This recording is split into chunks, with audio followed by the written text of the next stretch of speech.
Enchantée. Aujourd'hui, donc l'objectif, c'est de vous présenter ce panorama. On en est très content et très fiers parce que c'est un travail que on a réalisé avec Jennifer, avec toute l'équipe Verspiren et l'équipe MyS Life. Et c'est également un travail qui est assez nouveau et assez innovant. Donc, ce sera l'occasion, c'est l'occasion de vous le présenter pour la première fois. C'est un travail, donc, comme je vous le disais, qui est commun à deux sociétés. La société MyS Life et la société Verspiren. Et je vais peut-être commencer par ça, c'est-à-dire par nous présenter. En tout cas, on commence par moi. Donc, moi, je suis Juliette Moreau. Je suis la cofondatrice de MyS Life. MyS Life, c'est une plateforme d'accompagnement en santé intime et sexuelle de la femme.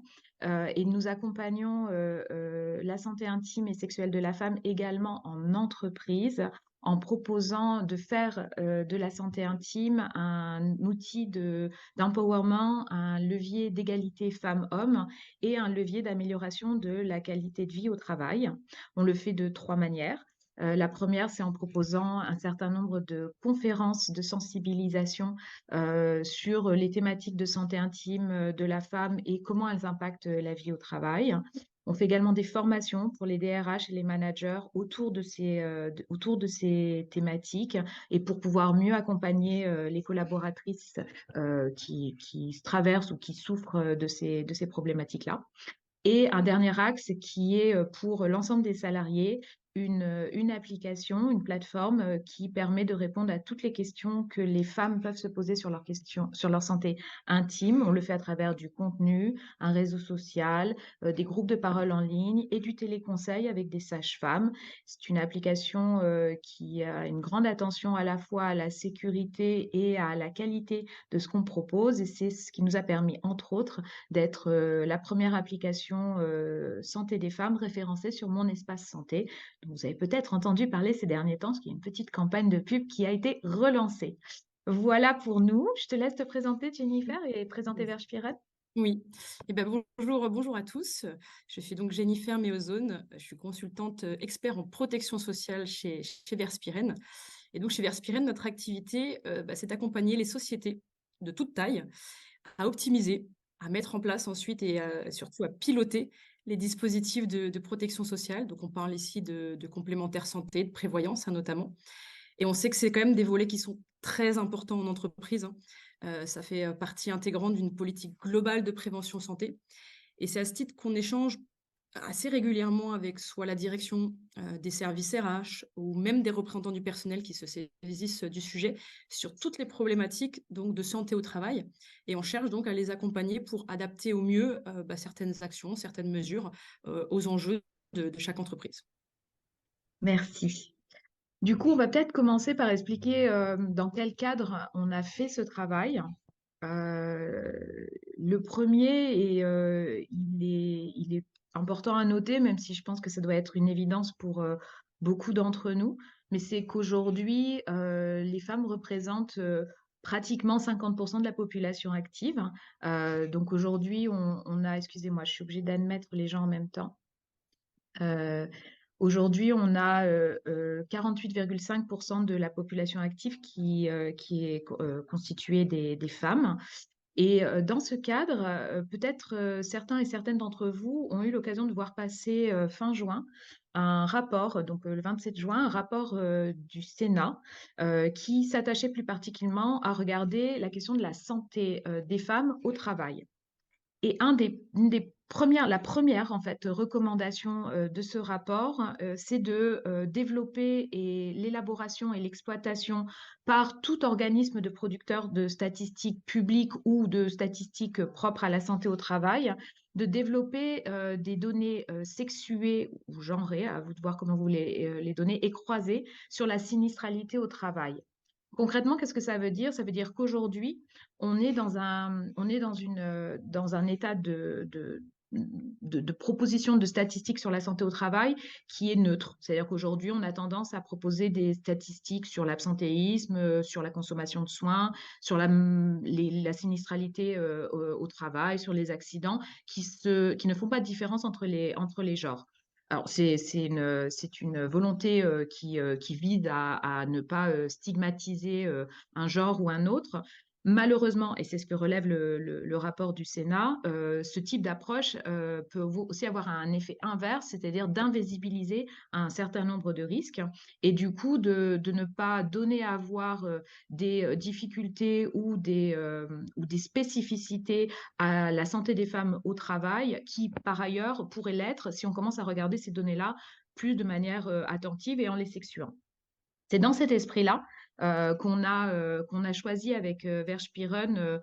On s'est rejoint entre guillemets sur les deux sujets sur lesquels on travaille, à la fois la santé en général, la santé des femmes plus particulièrement et cette santé au travail, pour se poser la question de savoir est-ce que si on regardait plus précisément ces données-là, si on faisait aussi une attention à ce qui a déjà été produit sur la santé des femmes au travail, sur le champ plus spécifique de la santé intime, qu'est-ce que ça pouvait donner à voir et à savoir sur les difficultés que pouvaient rencontrer les femmes autour de leur santé au travail.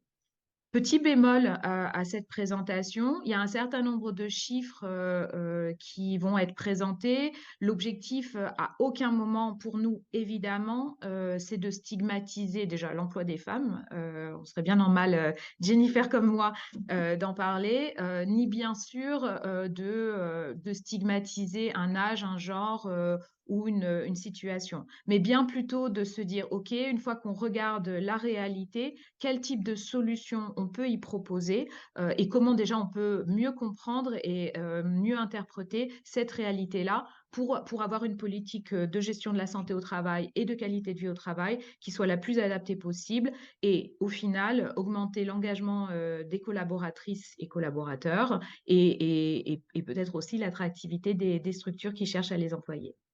Voilà pour moi. Je te laisse peut-être présenter la méthodologie de travail, Jennifer. Oui. Comme le précisait à l'instant Juliette, c'est donc important de réaliser des études genrées pour bien cibler ces problématiques qui sont donc liées au genre et donc d'adapter des actions concrètes. Et c'est d'ailleurs, on le disait, c'est assez nouveau, donc même pour nous, hein, on fait partie donc justement des données, enfin on donne des statistiques sur différentes choses, dont les statistiques de sinistralité au travail. Et c'est très innovant aussi de le faire aujourd'hui du point de vue genré chez Verspiren. Et donc, ce qu'on a fait, c'est qu'on a voulu réaliser une analyse qui est conjointe avec différentes données. D'une part, on a des données donc statistiques qui viennent de chez nous, de chez Verspiren, puisque en tant que gestionnaire de contrats de santé, d'une part, de prévoyance de l'autre, on a des données, on a de la data. Et donc, ça va représenter à peu près 200 000 salariés et plus de 420 000 assurés. Donc ça, c'est ce qu'on va regarder tout à l'heure dans le panel qu'on va vous présenter. Et donc, je précise bien sûr, c'est très important, tout cela est bien sûr anonymisé. On ne sort que des chiffres et bien sûr de manière anonyme. Je le précise parce que ça peut être des questions ou des sources d'angoisse de certains, donc c'est très important, quelles que soient les enquêtes qu'on sort. Et ensuite, on a voulu donc comparer ces éléments-là à toutes sortes de données qui sont issues de différentes enquêtes, donc sur la santé des femmes et sur l'impact donc de la santé des femmes en milieu professionnel. Et c'est là aussi qui va être la chose qui va être innovante, c'est qu'on a consolidé toutes ces études qui existent sur le sujet et on a voulu les regarder de manière globale et non dissociée comme on pouvait le faire jusqu'à aujourd'hui en regardant certaines problématiques mais pas ensemble. Donc ça, c'était voilà notre vraie volonté d'avoir tous ces éléments-là et d'en faire des constats. Dans cette première partie qu'on va vous proposer, on a voulu donc observer des données qui sont issues donc de l'absentéisme et des dépenses de santé par genre. Et on va regarder s'il y a des corrélations, des constats qu'on peut émettre dans un premier temps. Avant de rentrer on va dire dans le vif du sujet, juste quelques éléments sur le panel qu'on a donc étudié. Je vous ai parlé du nombre de personnes qui le constituent, mais juste maintenant quelques chiffres. Le panel qui est étudié, la population féminine représente 47,7% donc du panel. ce qui finalement est très, très proche du chiffre national que vous a évoqué tout à l'heure Juliette, de 48,5% donc de la population active sont des femmes. Bah, dans notre panel, c'est pareil, on est quasiment une personne sur 2. Le panel, il est âgé de 18 à 60 ans. C'est fait exprès, on veut donc uniquement la population active. Donc on a exclu les étudiants, les retraités. Et donc à partir de 18 ans, on a regardé seulement les personnes. Donc on sait bien que de 18 ans à 25 ou 30 ans, il peut y avoir encore des étudiants. On a ciblé uniquement ceux qui ont une activité professionnelle. Et enfin, toutes les sociétés donc, qu'on a étudiées représentent à peu près 10 secteurs d'activité, très représentatifs des secteurs d'activité en France. Donc on va du secteur, par exemple, de l'industrie, de l'hôtellerie-restauration, même du commerce. Pour ceux que ça intéresse, on a mis le détail en annexe. Vous retrouverez donc les 10 secteurs et le poids de chaque secteur dans notre panel. Donc voilà pour l'introduction. Maintenant, on va rentrer un peu plus dans le concret. Et sur les premières données qu'on veut partager aujourd'hui avec vous, c'est le taux d'absentéisme. On parlait tout à l'heure de la sinistralité au travail. Donc c'est ça, c'est le taux d'absentéisme chez les femmes et chez les hommes. Et si on regarde, donc, on avait l'habitude, nous, chez Verspiren, de faire des études là-dessus. Et on en a retiré aujourd'hui différents chiffres en regardant sur les dernières années, quels sont le taux d'absentéisme d'une part chez la femme et d'une part chez l'homme. Et si on regarde donc les 3 dernières années, 2019, 2020 et 2021, qui sont assez semblables en termes de chiffres, on regarde qu'il y a à peu près 10 points d'écart entre les femmes et les hommes. Concrètement, on a 55% des arrêts qui sont représentés par des femmes. Alors on sait que 2020-2021 sont des années un petit peu particulières liées à la crise Covid, mais clairement, ces chiffres étaient déjà là historiquement, c'était déjà des constats qu'on pouvait faire avant et qu'on continue à faire dans les chiffres qu'on a sortis depuis. Donc ça, c'est le premier élément à avoir en tête, cet écart entre hommes et femmes. Maintenant, si on s'intéresse donc toujours à ces arrêts de travail, mais maintenant à la typologie des arrêts.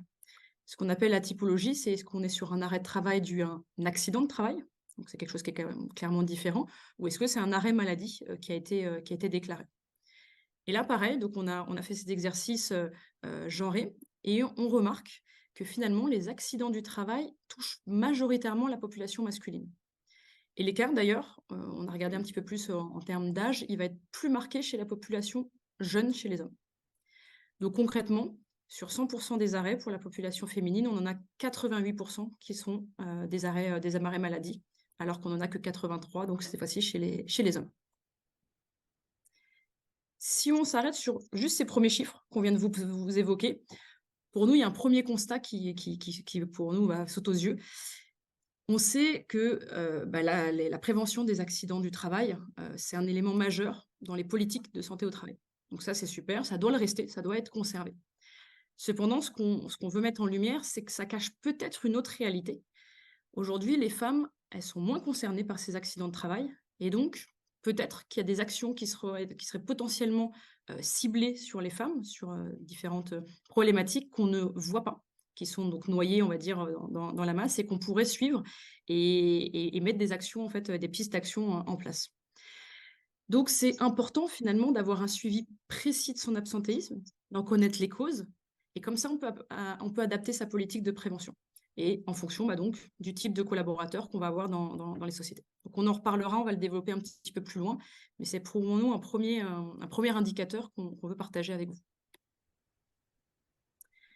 Si on poursuit maintenant sur les frais de santé, donc là sur les différents recours aux soins, on sait très bien ça que les femmes ont recours aux soins, ont des recours aux soins supérieurs aux hommes. Ça, c'est pas nouveau. Tous les acteurs le savent, et c'est quelque chose qui est historiquement en place. Mais maintenant, ce qu'on a voulu faire ici, c'est s'intéresser uniquement aux actes de médecine courante, par genre toujours, mais aussi par tranche d'âge, pour voir si on pouvait noter des différences. Et sans grande surprise, première constatation que vous pouvez voir sur le tableau, c'est que bien entendu, le nombre d'actes va augmenter en fonction de l'âge.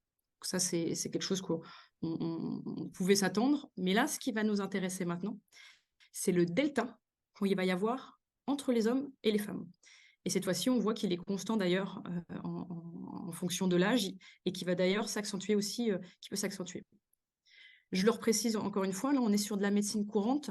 Ça veut dire que ça va être tout ce qui est consultation généraliste, les spécialistes, quel que soit le spécialiste, les analyses médicales et l'imagerie. On a fait bien sûr exprès de ne se focaliser que sur ces spécialités-là, puisqu'on va voir tout à l'heure avec, les sujets qu'on va évoquer, c'est un lien, qu'il peut y avoir un lien entre les 2. Et si on continue nos analyses et on revient sur, donc nos arrêts maladie, sur la sinistralité, au travail, cette fois-ci donc toujours par genre, mais également par tranche d'âge. Tout à l'heure, on a fait, uniquement par genre. Là, cette fois-ci, on rajoute la tranche d'âge et on remarque qu'on a une concentration, pour la population féminine, des arrêts de travail plutôt entre 25 et 40 ans. Je leur précise et c'est vraiment important, les congés maternité ne rentrent pas dedans. Les congés maternité ne sont pas, déclarés en arrêt de travail, donc on ne retrouve pas ici. Puisqu'on pourrait faire cette corrélation vu l'âge de 25-40 ans, mais ce n'est pas comptabilisé. Et si on regarde côté plutôt, la population masculine, cette fois-ci, on voit bien que à partir de 45 ans, on a un taux d'absentéisme qui est plus fort. Donc là, il y a peut-être des pistes aussi de réflexion qui pourront être faites sur la population masculine.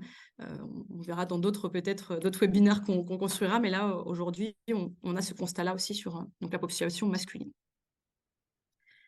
Donc si on regarde ces 2 dernières données et même les données qu'on a évoquées juste avant, heu, on vient de voir que finalement les femmes ont davantage de soins de santé et elles sont plus en arrêt que les hommes et notamment sur la période 25-40 ans. Pourtant, c'est un âge où, normalement, on pourrait se dire que, les femmes sont en pleine santé.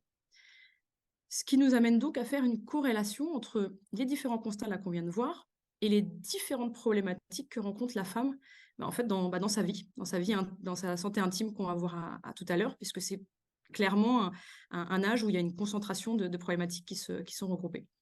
Et donc, on sait que, la santé intime, ça a un impact sur sa vie personnelle, bien sûr, mais on va le voir, ça a aussi un impact sur sa vie professionnelle. Ce qui nous amène donc aussi à dire qu'on a quand même plusieurs pistes qu'il faut creuser pour lutter contre cet absentéisme qui, pour nous, aujourd'hui, il est très mal connu ou méconnu. Et donc, c'est important voilà, de le mettre en lumière pour, on va en parler tout au long du webinaire, de mettre vraiment des actions concrètes qui sont en lien avec ça. En parallèle, juste aussi en 2 mots, on parle donc de recours aux soins importants pour les femmes, peut-être d'arrêt maladie un peu plus conséquent. Souvent, ça peut aussi avoir un lien. On sait que c'est une charge, hein, quand on consulte, vous devez le savoir, prendre un rendez-vous, le caler dans son agenda, donc parfois avec ses obligations aussi professionnelles, s'il y a un suivi médical, donc de rajouter ça aussi, c'est aussi finalement une charge de temps et qui peut expliquer certaines données qu'on a vues tout à l'heure. Donc c'est quand même important aussi d'avoir en tête, l'impact que ça a aussi, ces différentes problématiques qu'on va évoquer. Et je reprends peut-être le point alors maintenant sur la santé intime. Voilà, pour faire la corrélation La maintenant sur corrélation, oui, exactement. Merci Jennifer. Donc, entendons-nous bien. Nous, ce qu'on constate, c'est en effet un point spécifique entre 25 et 40 ans. On va y rattacher, et je vais les détailler maintenant, des problématiques de santé intime qui ont un impact sur la santé au travail, et je vais y aller, je vais vous les présenter. Mais on est d'accord que c'est une piste, il y en a probablement d'autres et on ne vise pas à travers, cette présentation à démontrer et à expliquer l'intégralité de cet écart entre, cette période de vie et cette pyramide, qu'on vient de vous montrer. Néanmoins, et c'est là où j'y arrive, donc comme l'avait présenté, Jennifer en introduction, pour faire cette partie-là, sachant qu'on n'a pas de données en santé générale, en population générale, pardon, sur, l'ensemble de l'impact de la santé intime des femmes, au travail.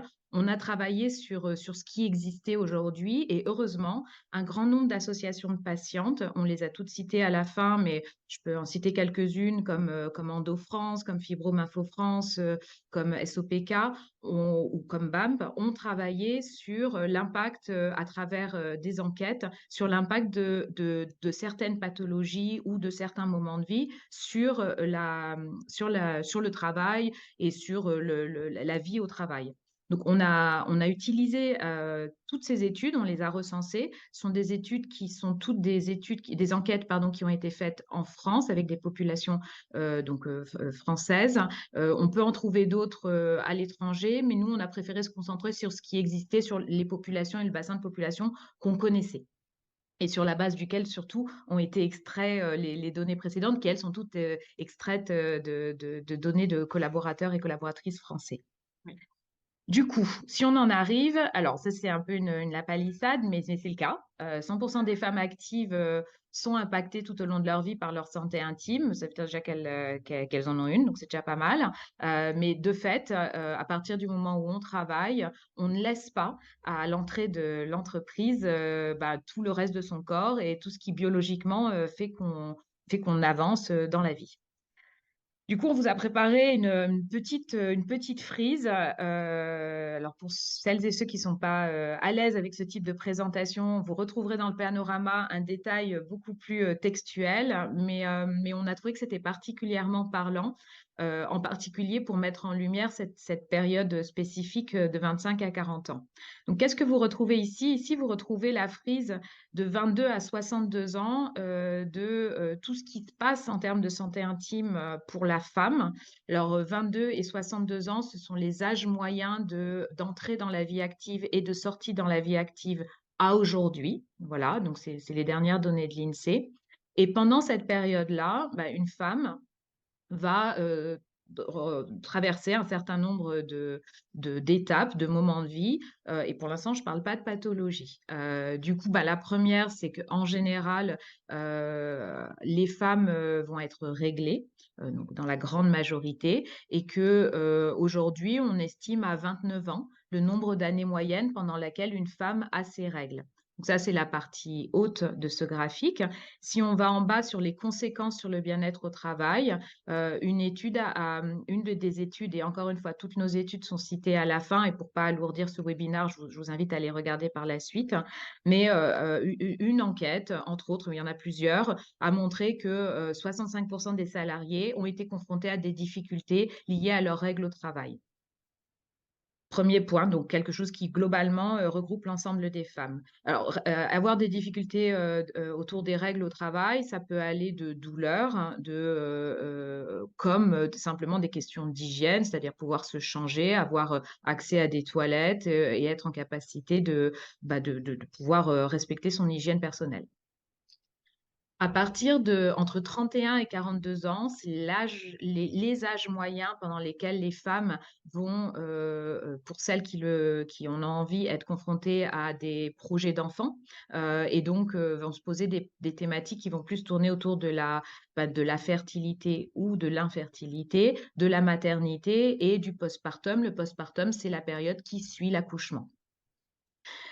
74% des bébés en 2016 sont des bébés qui sont nés de femmes qui travaillaient. Donc, c'était le taux d'emploi des femmes enceintes en 2016, et c'est un chiffre qui, à ce jour, n'a pas encore été réactualisé, mais on tend à penser que c'est un chiffre qui a augmenté. Donc, aujourd'hui, on peut dire qu'une grande majorité des femmes enceintes, en attendant un enfant, sont au travail. Or, et c'est ça qui commence à devenir intéressant si on s'intéresse aussi aux questions d'attractivité ou de turnover, c'est que 42% des femmes ont changé de poste après leur dernier congé maternité. Et quand on regarde les causes, on voit qu'une des premières causes qui est ramenée, c'est la question de la santé. Des problématiques de santé qui ont fait que les femmes ont aussi choisi de changer de poste après leur grossesse. Et on en revient à la question du postpartum, donc tout ce qui est gérer la grossesse, enfin gérer l'après-accouchement. L'infertilité, c'est une thématique qui a été beaucoup abordée. Vous avez peut-être vu un rapport sur l'infertilité en France. Aujourd'hui, on considère qu'un couple sur 4 consulte pour infertilité. Et derrière ce chiffre, il y a un chiffre qui est important à retenir, c'est qu'une personne sur 3, et dans ces personnes, en fait, c'est principalement des femmes, donc une femme sur 3 pratiquement, choisit de démissionner une fois qu'elle rentre en parcours PMA, parce qu'elle considère que les deux ne sont pas compatibles, au sens où ce parcours de PMA, donc le PMA, c'est la procréation médicalement assistée, c'est quand on va rentrer dans un parcours qui va nous aider à avoir un enfant médicalement. Elle préfère démissionner plutôt que de concilier cela avec leur carrière professionnelle, parce que ça va être trop complexe selon elle, et elles ne se sentent pas à l'aise pour le le dire à leur employeur, même si la loi prévoit aujourd'hui un certain nombre de dispositifs pour aider les femmes qui rentrent en parcours PMA.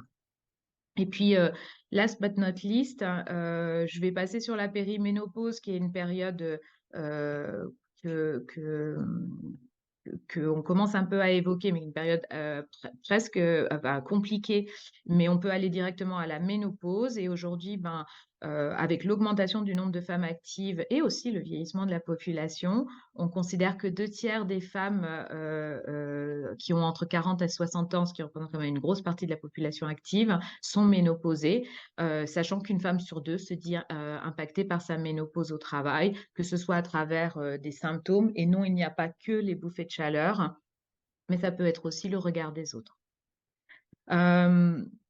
De tout ça, ce qu'on peut donc se dire, c'est que oui, l'ensemble des femmes vont être impactées par ces sujets-là, et c'est des sujets dont on commence à parler, puisque même si déjà hein, vous êtes très nombreux et nombreuses à vous être inscrits à ce webinaire, donc ça tend à nous faire penser que le sujet commence à intéresser. C'est un sujet qui d'un point de vue sociétal comme d'un point de vue économique, j'entends dans le monde économique, hein, le monde des entreprises, commence à être abordé. Là, on est au mois de septembre, la toute nouvelle loi sur le congé fausse couche va être appliqué enfin, le décret d'application va sortir. Donc, c'est un sujet qui commence à être abordé par le monde des élus et le monde public qui commence à s'en saisir. Mais on a vu aussi un certain nombre de grands groupes ou de petites sociétés se positionner sur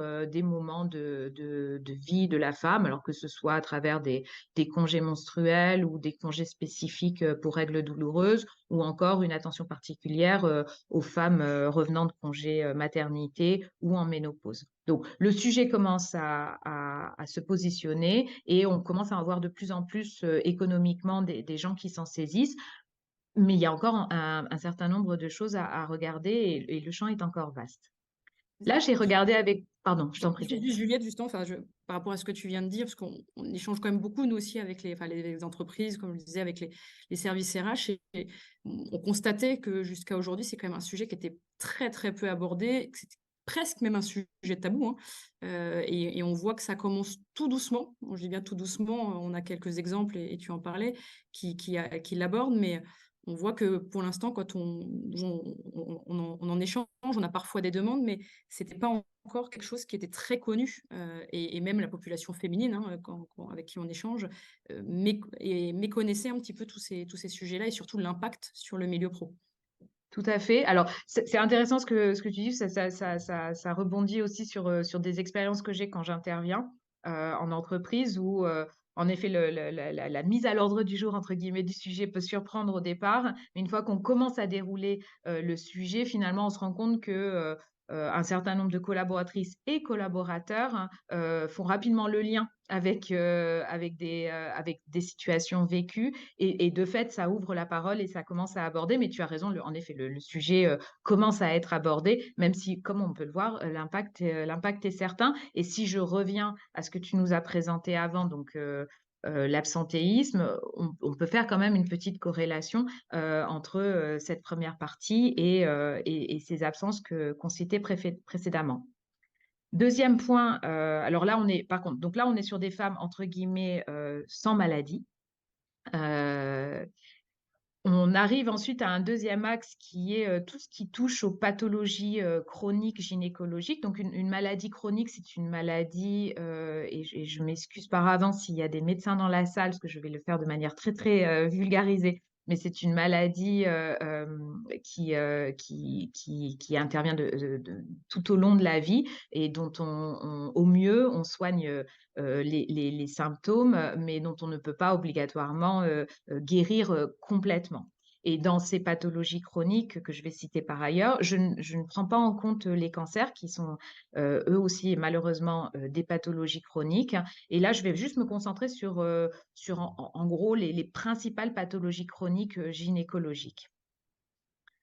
Et je vais donner un chiffre qui n'est pas toujours connu et qui en plus est probablement sous-évalué, qui est qu'une femme sur 3 souffrent d'une maladie chronique gynécologique. Parmi ces 3 maladies, on a choisi de regarder uniquement 3 maladies chroniques gynécologiques. Il y en a d'autres, mais on a pris les principales. La première, c'est l'endométriose. Aujourd'hui, les chiffres actuels parlent d'une femme sur 10, ce qui est déjà énormément. Et on a des chiffres qui commencent à réévaluer un petit peu cette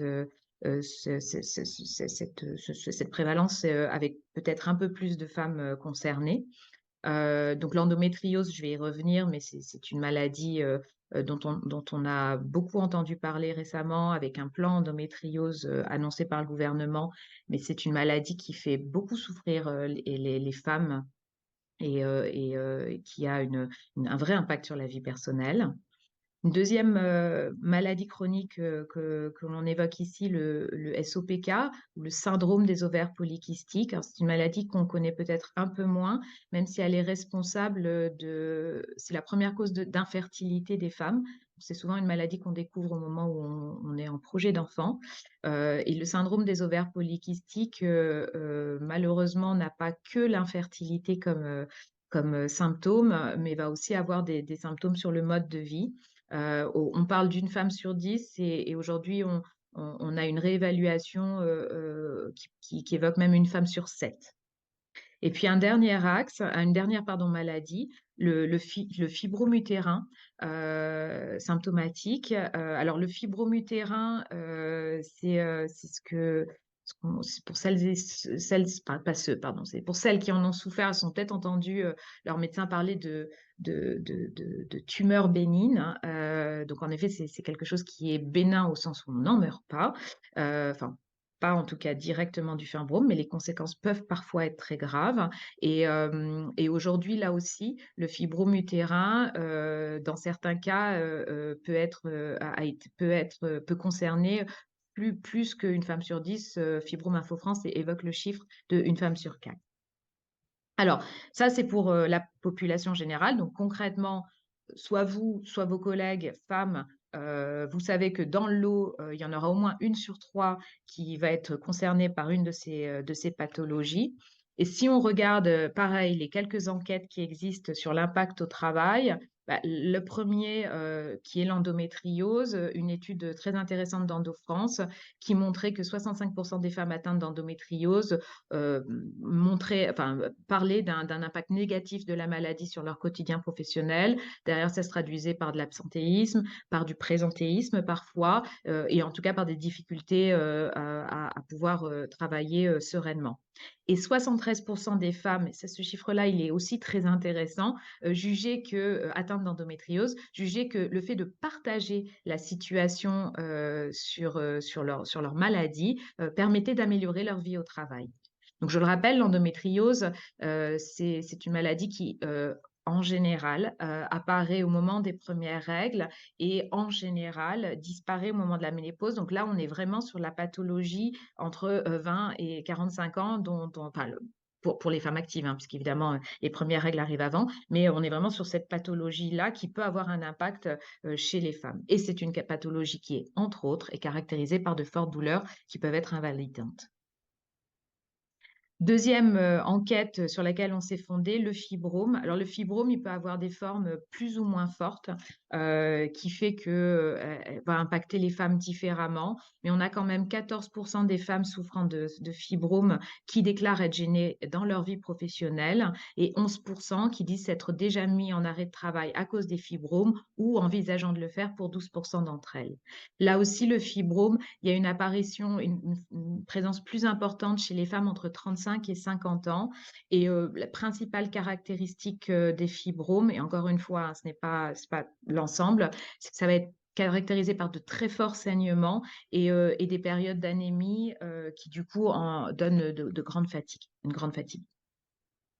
On n'a rien aujourd'hui, enfin on avait une étude finlandaise, mais on a préféré se concentrer sur les études françaises, sur l'impact du SOPK au travail. Le SOPK, c'est une maladie hormonale, donc ça va aussi avoir un impact sur le bien-être, sur la santé mentale et aussi. Donc c'est aussi une maladie qui va avoir un impact sur la vie personnelle et dont on peut imaginer que par corrélation, encore une fois, c'est difficile de laisser sa maladie à l'entrée du bureau, elle va avoir un impact sur la vie professionnelle. Donc voilà pour la santé intime de toutes, hein, et la santé intime de celles en particulier qui souffrent de maladies chroniques gynécologiques. Peut-être derrière, après ce panel, vous parlez, et je vais laisser la parole à Jennifer sur ça, de qu'est-ce qu'on peut faire quand on est en entreprise sur ces questions-là. Effectivement, on vient de l'évoquer, il y a quand même beaucoup de sujets qui impactent des collaboratrices et finalement qui les impactent sur leur vie professionnelle. Donc, la question qu'on peut se poser à présent, c'est comment en fait on peut agir en entreprise. Et là-dessus, on va vous détailler quelques pistes qu'on a aujourd'hui nous relevées et qu'on vous propose donc de partager. Aujourd'hui, la première qui nous semble essentielle, c'est finalement d'avoir une idée un peu plus précise sur son absentéisme. On l'a dit tout à l'heure, hein, de mieux connaître, l'absentéisme donc en interne, pour avoir aussi des indicateurs qui permettent de mesurer donc l'impact de la santé intime sur donc sa propre sinistralité. Ensuite, ça va permettre, de cibler, les actions qu'on va mettre en place, dont on va évoquer juste après, pour pas effectivement ne pas mettre des choses en place qui n'auront peut-être pas, d'impact et qui n'auront pas été, n'auront pas d'impact sur une population significative, en tout cas dans l'entreprise. Donc ça, c'est une première chose, à faire et donc souvent, c'est la même chose, comme on le disait tout à l'heure, autant on a des études, des baromètres qui sont non genrés, bah, c'est pareil quand on a des indicateurs en interne en entreprise, en règle générale, ils sont non genrés aussi. C'est peut-être aussi d'amener ces premiers indicateurs et de faire un petit peu comme tout à l'heure, on a fait les différentes données qu'on vous a partagées, bah, de faire ça dans chaque entreprise pour pouvoir, mieux connaître encore une fois sa sinistralité et mieux connaître la typologie de collaborateurs et collaboratrices qu'on a en interne. Une deuxième étape, et celle-ci, elle est pas à prendre à la légère, qui est de sensibiliser effectivement et d'échanger, en interne sur tout ce qu'on vient de voir. Parce que finalement, c'est primordial et Juliette le disait tout à l'heure pour, l'endométriose, quand des collaboratrices, ont pu parler de ce sujet-là ou ont vu que ça en parlait dans les entreprises, bah, rien que ça, parfois, ça libère donc la parole. Elles se sentent mieux comprises, parfois mieux comprises dans la douleur, auquel elles peuvent être traversées, enfin, qu'elles peuvent traverser et donc ça, ce sont des sujets, bah, qu'il faut finalement, évoquer et quel que soit le niveau d'encadrement qu'on a dans la société. On sait que les managers là-dessus, quand on discute nous avec quelques entreprises, ils sont très demandeurs de ça pour mieux comprendre aussi, les équipes qu'elles managent et savoir comment réagir aussi, comment peut-être aussi mettre en place quelque chose aussi en interne dans l'équipe. Donc, c'est des choses qui peuvent être, parfois très faciles à faire, mais il faut sauter le pas et connaître aussi et connaître le sujet. Et c'est pour ça que nous, les quelques retours qu'on a aussi, d'entreprises qui ont déjà, justement mis en place certaines choses, on se rend compte que, comme je vous l'ai dit, rien que d'en parler, ensuite, les différentes collaboratrices vont pas forcément, mettre en place les différents avantages qui sont là. Je prends l'exemple du congé menstruel parce qu'on entend beaucoup parler. Parfois les entreprises qui le mettent en place, on se rend compte que c'est pas pour ça que les collaboratrices vont le prendre. Parce que rien que d'avoir été entendues, d'avoir, enlevé le tabou en entreprise, bah, elles sont beaucoup plus à l'aise, et beaucoup plus, on va dire, peut-être respectées, sur ça. Donc ça, c'est une chose qui est aussi importante et qui finalement, parfois, hein, peut suffire. Et puis on le sait, c'est un atout quand même non négligeable aussi en recrutement, sur la marque employeur et comme c'est quelque chose qui est encore très précurseur, enfin en France, c'est encore des sociétés qui sont c'est très précurseur, bah, faut pas hésiter à se lancer sur ce volet-là. Si on continue un petit peu dans les démarches, on sait que, bah, donc selon le secteur d'activité, selon les métiers, auxquels, vous êtes confrontés dans les entreprises, bah, il faut aussi penser à parfois adapter le poste de travail, l'environnement de travail et ce sont parfois des actions minimes et qui vont avoir des gros bénéfices pour les personnes concernées. Juliette en a parlé tout à l'heure, parfois c'est simplement avoir à disposition des toilettes propres, je précise le mot propre. On peut mettre aussi à disposition, par exemple, des protections hygiéniques. C'est quelques idées, qu'on peut avancer comme ça, mais en tout cas repenser, après les indicateurs que vous allez avoir, comment, mettre des choses en place qui peuvent être encore une fois très simples parfois. Et enfin, la dernière chose qu'on voulait vous partager, c'est aussi de mener, des actions spécifiques, mais coordonnées avec plusieurs acteurs de la santé au travail. On le sait, il ne faut pas l'oublier, aussi la médecine du travail, hein, qui peut vous aider, qui peut accompagner dans cette démarche-là. Ça peut être les partenaires sociaux. Parfois, ça vient d'ailleurs des partenaires sociaux de soulever le sujet, de dire qu'il y a quelque chose peut-être à faire. Et puis aussi, ça peut être aussi, bah, le conseil en complémentaire santé. Et là, on le sait très bien, puisque ça, c'est ce qu'on fait nous aussi aujourd'hui pour les sociétés qu'on accompagne, où on coordonne les actions et on va suivre aussi dans le temps, justement mesurer dans le temps ces différentes actions. Donc c'est pour ça que d'ailleurs, la dernière chose qui va être importante, c'est oui de mettre des choses en place, mais aussi donc de le suivre dans le temps, de le mesurer pour mesurer l'efficacité et pouvoir, bah, peut-être, remettre, modifier peut-être certaines actions ou en modifier certaines. Donc ça, c'est des pistes qui peuvent déjà être mises en place et très simplement, en entreprise. Merci Jennifer. Du coup, en conclusion, et comme ça, on nous laisse un petit peu de temps pour échanger. Rappelez que une femme sur trois souffre d'une maladie chronique gynéco, que 100% des femmes vont être concernées par à un moment de vie par leur santé intime, et on leur souhaite à toutes d'arriver jusqu'à la ménopause, parce que ça veut dire qu'elles sont arrivées jusque-là. Donc ces questions-là aujourd'hui, elles sont intéressantes à aborder, en tout cas, il me semble, parce qu'elles permettent d'aller plus loin vers un environnement professionnel qui prend en compte tous les genres. Voilà, y compris les spécificités du genre féminin. C'est un élément qui peut aussi, et on l'a vu, avoir de nombreuses conséquences sur la qualité de vie au travail en termes d'absentéisme, d'engagement, de productivité, ou aussi être enclin à recruter et retenir les talents. Je compléterai en disant que, parce que ça fait un petit bout de temps qu'on travaille sur ce sujet-là à MyS Life, on voit aussi sur peut-être toute une génération de jeunes actives qui rentrent sur le marché du travail, une vraie attente sur ces questions-là, parce que d'un point de vue sociétal, le sujet a été très largement détabouisé et commence à devenir un sujet de partage entre les hommes, les femmes des générations, des nouveaux entrants, on va dire, sur la vie active. Donc, pour toutes ces raisons-là, nous, il nous a semblé intéressant d'aborder ce sujet-là et de pouvoir vous le présenter et d'éventuellement discuter ou vous entendre discuter sur ces questions-là par la suite. Alors du coup, et pour terminer, moi je vous dirais que nous on est ouvert aux questions, et donc je vous invite à alors soit à les mettre dans le chat ou alors à nous recontacter si vous le souhaitez. Vous allez évidemment, on va vous le renvoyer, mais vous pourrez télécharger le panorama sur nos sites respectifs, et on va vous envoyer à la fois le panorama et le replay, comme promis. Et puis maintenant, j'ai envie de dire, est-ce qu'il y a des questions? Et je vais arrêter le partage pour pouvoir regarder vos questions. Ce sera plus Regardez dans le simple chat, pour ouais. moi. Ouais, Voilà. s'il y a des questions. Alors, est-ce que Alors, tu les vois? Ouais, voilà, oui, parfait. je commence à regarder justement les questions. Donc oui, donc on a répondu pour le replay. Oui, on vous enverra le replay, le panorama.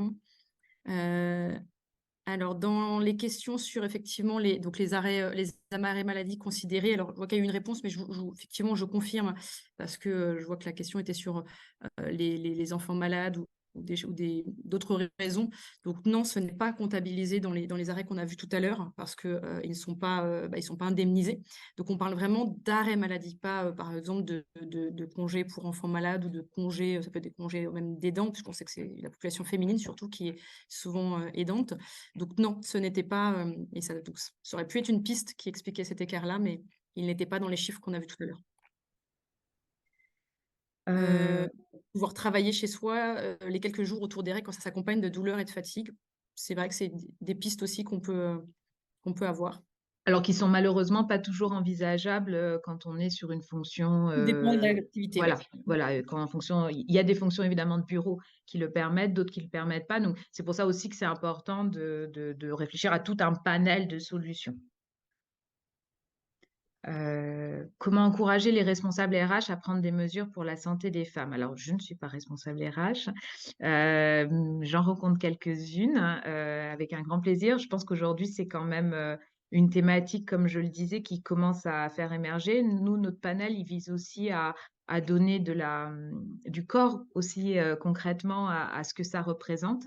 Donc après, c'est aussi à mesurer au regard de l'ensemble des priorités de la structure, mais l'idée, c'est aussi peut-être de juste enclencher le dialogue sur ces thématiques-là. Et je rajouterais que comment les encourager, c'est qu'on voit que nous, encore une fois, les retours pour les quelques entreprises qui ont sauté le pas, les retours sont très positifs et encourageants. On le voit maintenant, même le gouvernement, hein, se penche sur la question. On parlait tout à l'heure du dernier, du rapport du Sénat. Dans le rapport, il y a des choses qui vont se mettre en place peut-être aussi au niveau peut-être des branches d'activité. Donc parfois, ça va peut-être arriver par les partenaires sociaux ou par les branches. Mais avec tous les chiffres qu'on vient d'évoquer aussi, je pense que ça peut montrer, quand on en parle en entreprise et si on a des populations féminines, mais même quand elles n'est pas très féminines, justement, c'est de ne pas les oublier. Quand on voit après encore une fois les retours et les retours sur investissement, on va dire, on se rend compte que ça vaut le coup de le faire, sur ça. Et donc, on le répète encore, c'est déjà d'ouvrir le dialogue. Et d'ailleurs, je vois que là, il y avait une des questions de comment évoquer, comment faire que les règles ne soient plus tabous, autant auprès des hommes, mais aussi des femmes? Bah, c'est d'en parler, d'en parler déjà, en entreprise parce que souvent on se rend compte que c'est tabou parce qu'aussi c'est très méconnu par les hommes bien sûr, mais aussi par les femmes.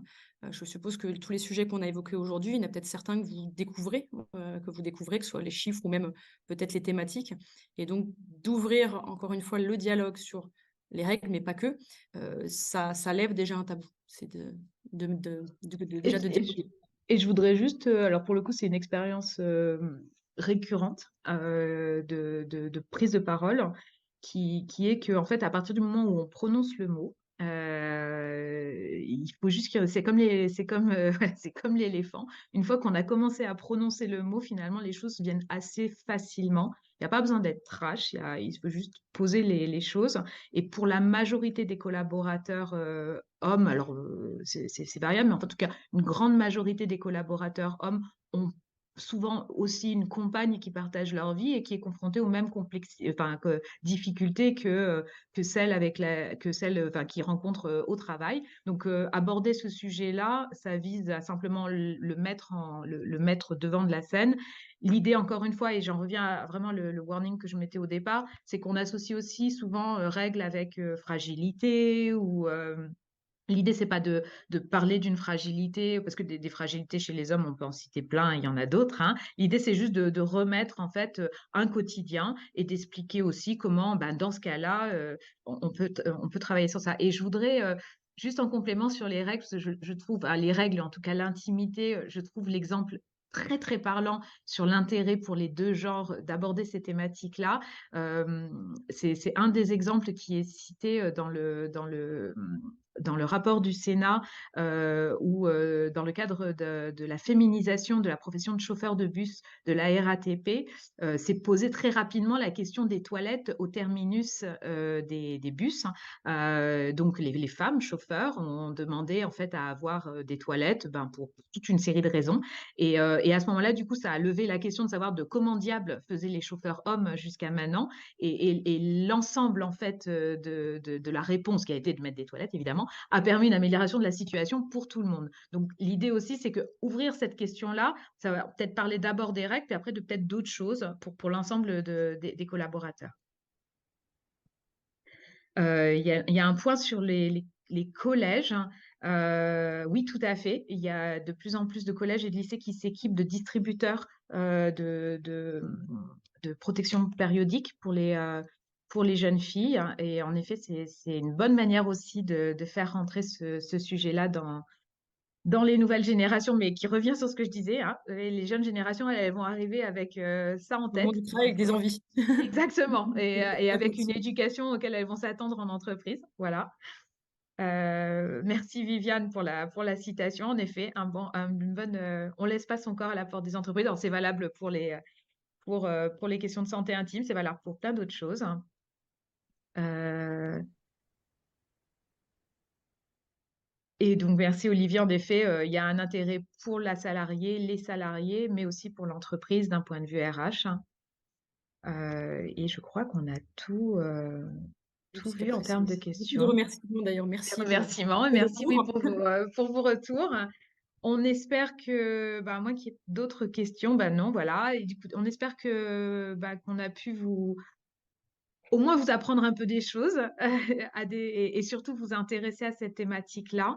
On est disponible, bah, comme on le disait, Jennifer comme moi, pour continuer de répondre à vos questions par la suite. Certains et certaines d'entre vous sont là parce que vous nous connaissez et d'autres sont là peut-être parce que vous avez découvert. Donc, n'hésitez pas en tout cas à nous solliciter si vous voulez avoir plus d'informations ou pourquoi pas vous accompagner pour vous aider à mettre en place des choses au sein de votre structure.